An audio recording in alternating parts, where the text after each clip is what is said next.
Obviously ఒక business house, prominent business house కాబట్టి పార్టీలో నేను ఎమ్మెల్సీగా ఉన్నా కదా.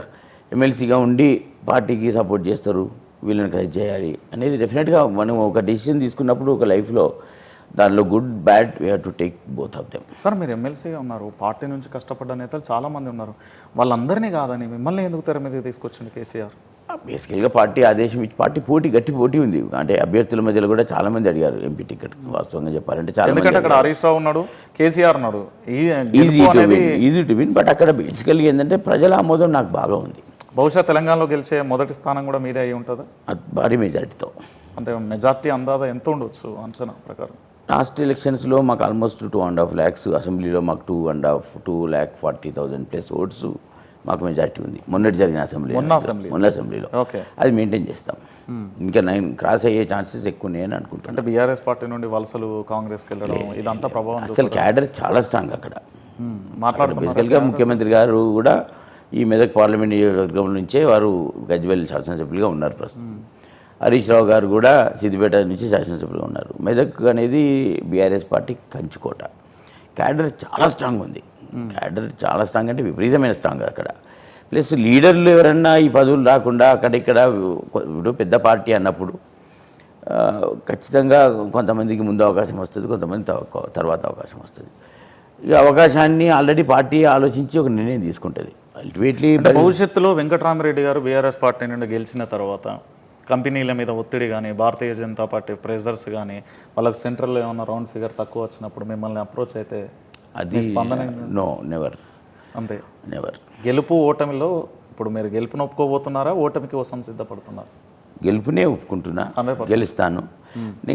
నేను ప్రజల మనిషిని. అసలు they are well connected to me. మీరు ఇంతకుముందు ఒక ప్రశ్న అడిగారు, రాజకీయ ఒత్తిళ్లతోని కంపెనీల మీద దాడులు జరిగినాయి. సో అదే రాజకీయ కుట్రలు మీరు అంటే రాజకీయం చేసి రాలే కదా, మీరు అధికారిగా వచ్చారు. ఈ కుట్రలు ఇవన్నీ ఛేదించగలుగుతారా అనేది అంటే మాకు ఫస్ట్ ఆఫ్ ఆల్ అంటే ఒకటి, ఇప్పుడు మేము మా బిజినెస్ నేపథ్యం కూడా మేము ఒక 35 సంవత్సరాల నుంచి బిజినెస్లో ఉన్నది కుటుంబం. ఓకే, 35 సంవత్సరాలు. నాకు ఉద్యోగం వచ్చి 25 సంవత్సరాలు. 35 సంవత్సరాల నుంచి బిజినెస్లో ఉన్నాం. ఈ కంపెనీకి నేనే ఎండీగా ఉన్నాను స్టార్టింగ్లో. నా ఉద్యోగం రాకముందు, ఓకే, నాకు ఉద్యోగం రాకముందు నేనే కంపెనీ చూశాను. నేనే ఎండీగా కూడా ఉన్నాను కొంతకాలం పౌల్ట్రీ ఫామ్కి. సో మాకు ఇవాళ వచ్చిన బిజినెస్ కాదు, రాజకీయంగా బిజినెస్ పెంచుకోలేదు. ప్లస్ మాకు ఇది 100 సంవత్సరాలు ఉండాల్సిన బిజినెస్, జనరేషన్ తర్వాత ఉండాల్సిన బిజినెస్ ఇది. ఇవాళ ఏదో అడ్డదారిలో పోయి బిజినెస్ ఇంప్రూవ్ చేసుకోవాలి అని చెప్పేసి ప్రయత్నాలు ఎప్పుడు కూడా మా కుటుంబం చెయ్యదు. మా నేపథ్యం అది. అంటే విపక్షాలకు కానీ అధికార పార్టీకి కానీ పూర్తి స్థాయిలో ఇప్పుడున్న కాంగ్రెస్ పార్టీ, అటు భారతీయ జనతా పార్టీ సవాలు ప్రతి సవాళ్ళు అనే విషయంలో వెంకటరామరెడ్డి గారు మెదక్ పార్లమెంట్ అభ్యర్థిగా ఏదైనా సవాల్ ఉంటుందా మీ నుంచి?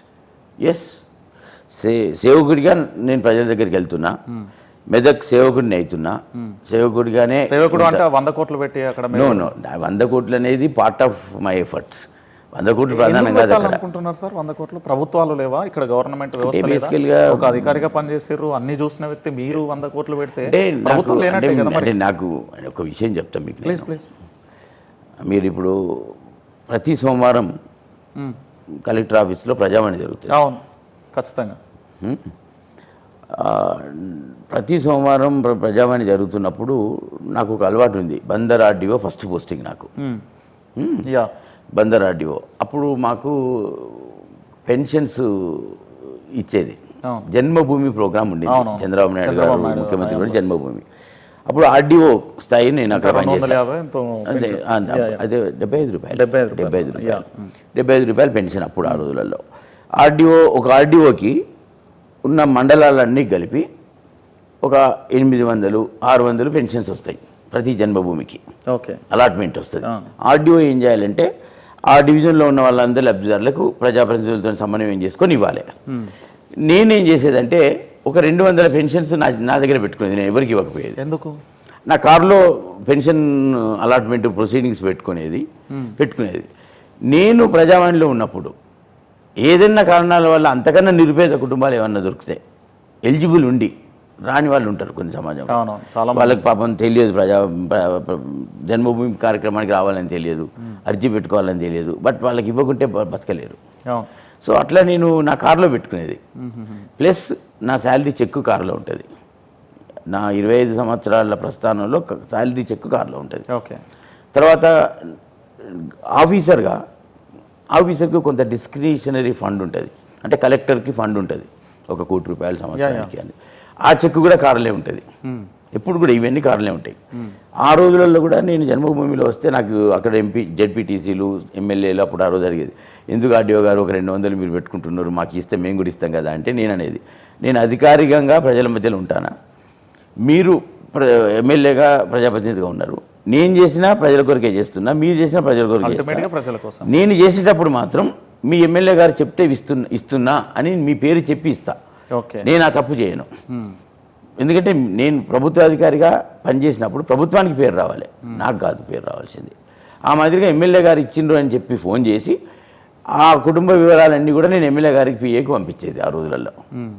సో ఎమ్మెల్యే గారు వారితో కనెక్ట్ అయ్యేది. ఆర్డీఓకి చెప్పాను, నీకు పెన్షన్ వచ్చిందమ్మా, జాగ్రత్తగా చూడు, సంతోషం అని అడిగేది. అట్లా నేను ప్రజల దగ్గరికి నా అప్రోచ్ అది ఆఫీసర్గా. సో దీనికి కాన్సెప్ట్ బేసిక్ అక్కడనే ఉంటుంది అంటే నాకు నా నేచర్ అది అంతే. అదే ఇవాళ నన్ను ఈ స్థాయికి తెచ్చింది. సార్ ఒక్క మాట సార్, 100 కోట్ల రూపాయలు సార్, మీరు ఒక 10 రూపాయలు, 1000 రూపాయలు, 1,00,000, 10 లక్షలు, 1 కోటి రూపాయలు అనలేదు, 100 కోట్లు అంటే ఎలా సాధ్యం? 100% ఉమ్మడి కుటుంబం ఆస్తి ఉంది. నేను చెప్పా, మా నాన్న బిఏఎల్ఎల్బి, 3 పెద్ద ఊరు, పెద్ద వ్యవసాయం, 3 ఊర్లలో వ్యవసాయం.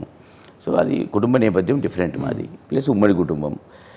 ఉమ్మడి కుటుంబానికి అంటే ఈ 100 కోట్లలో సాధారణంగా మీరు మెదక్ పార్లమెంటు ప్రజలకు ఎలాంటి, అంటే ఏ అర్హతలను బట్టి ఇచ్చే అవకాశం ఉంటుంది? 100%. ఇప్పుడు కలెక్టర్గా నేను ఓన్లీ ఎడ్యుకేషన్ మీద పెడతాను. Only education. ఆరోగ్యం అనేది పెట్టుకోలేదు, ఎడ్యుకేషన్ పెట్టుకున్నాం. ఓకే. అంటే విద్య ఇస్తే ఇప్పుడు మా ఇంట్లో 2 ఐఏఎస్ ఆఫీసర్లు ఉన్నారు, మా బ్రదర్స్ ఇంకొకరు ఐఏఎస్ ఆఫీసర్ ఉన్నాడు. సో మా విద్య ఈరోజు మమ్మల్ని సమాజంలో ఆర్థికంగా పైకి తెచ్చింది, సోషల్గా పైకి తెచ్చింది. కాబట్టి this is what we are. Right sir. ఇప్పుడు పార్లమెంట్ మొత్తం మీ మెదక్ పార్లమెంట్కి సంబంధించి వెంకటరామరెడ్డి గారు ఏం చెప్తారు, ఏం మాట్లాడతారు అనేది చాలా ఉత్కంఠగా కూడా ఎదురు చూస్తున్నారు. చివరిగా మీరు వైఆర్టీవీతో పంచుకొని మెదక్ పార్లమెంట్ సభ్యులకు మా ప్రజలందరికీ చెప్పాలంటే ఏం చెప్తారు? వైఆర్టీవీ ప్రేక్షకులకు నేను నమస్కరించి చెప్పేది, ఒక మంచి అభ్యర్థిని ఎన్నుకోండి, అభ్యర్థి గుణగణాలు చూడండి, అభ్యర్థికి ప్రజాసేవ చేసే ఆలోచన ఉందా లేదా గమనించండి, అభ్యర్థి గురించి విచారించండి, అభ్యర్థి నేపథ్యం ఏంటి, అతని సిన్సియారిటీ ఏంటి, అతను చేయగలుగుతాడా, సమర్థుడా అనేది చూడండి. ఇవాళ ప్రత్యర్థుల మధ్యలో బీఆర్ఎస్ పార్టీ అభ్యర్థిగా, అక్కడ 11 సంవత్సరాలు పనిచేసిన అధికారిగా, ప్రజలతో మమేకమై జిల్లా అభివృద్ధిలో అన్ని అంశాలలో రాష్ట్రంలో, దేశంలో ముందుంచిన అధికారిగా నేను మీ దగ్గరికి సేవకు వస్తున్నా. అధికారిగా నేను ఎప్పుడు కూడా మీలో ఉండి మీలో ఒకరినై పనిచేశా. రేపు పార్లమెంట్కి ఎన్నిక అయినాక కూడా ఏదైతే అధికారికంగా సేవలు చేశానో అవన్నీ కంటిన్యూ చేస్తూ ఇంకా ఎక్కువ అవకాశాలు ఎంపీగా ఉంటాయి. తప్పకుండా మీ కుటుంబంలో సభ్యున్నై మీ బాధలు, మీ కష్టాలు పంచుకొని అభివృద్ధిలో, జిల్లా అభివృద్ధికి, మన అభివృద్ధికి, అందరి అభివృద్ధికి నేను తోడ్పడతా. దయచేసి నన్ను గెలిపియండి. మీరొక్కరే కాదు, మీ కుటుంబంలో చర్చ పెట్టండి, వెంకటరామరెడ్డికి ఎందుకు ఓటేయాలి, బీఆర్ఎస్ పార్టీకి ఎందుకు ఓటేయాలని